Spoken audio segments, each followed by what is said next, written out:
అడవికి పంపిస్తాడు మహారాజు. యువరాజు యువరాణి రాజుగారి దగ్గర ఆశీర్వాదం తీసుకొని సూచనలన్నీ విని అక్కడి నుంచి బయలుదేరుతారు.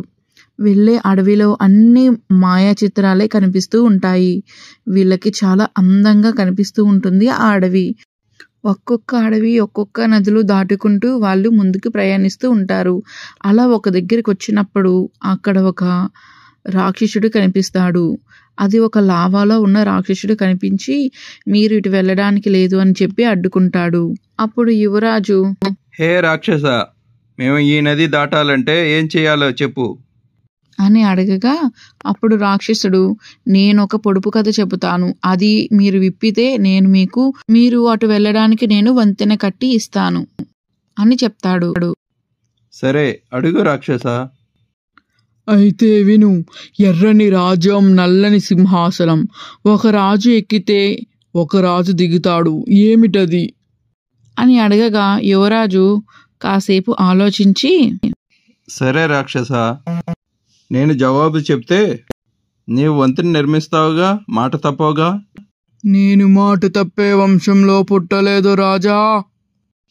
సరే అయితే ఎర్రని రాజ్యం, నల్లని సింహాసనం, ఒక రాజు ఎక్కితే ఒక రాజు దిగుతాడు, అది అట్లు. బలా రాజా బలా, నన్ను మెప్పించావు, ఇదిగో నీ వంతెన అని చెప్పి ఆ రాక్షసుడు వెళ్ళి ఒక వంతెన నిర్మిస్తాడు. ఆ వంతెన మీదుగా యువరాజు యువరాణి ఆ అగ్ని నదిని దాటుతారు. దాటగానే వారికి సంజీవని పుష్పం కనబడుతుంది. అది చూడగానే అబ్బా ఎంత అందంగా ఉంది అని అనుకుంటూ ఇద్దరు ఆ పువ్వుని కోసి తీసుకుని వెళ్ళి రాజుగారికి ఇస్తారు.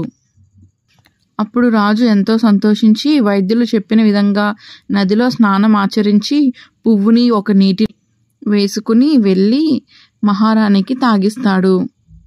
తాగిచ్చిన కొద్దిసేపటికే మహారాణి ఆరోగ్యం నయమవుతుంది. మహారాజు సంతోషించి, కుమారా, యువరాజా, నువ్వు నా పట్టపురాణి ఆరోగ్యాన్ని కాపాడినందుకు చాలా సంతోషిస్తున్నాను. నీలాంటి ధైర్యవంతుడు ఈ రాజ్యానికి మహారాజు అయితే నాకంటే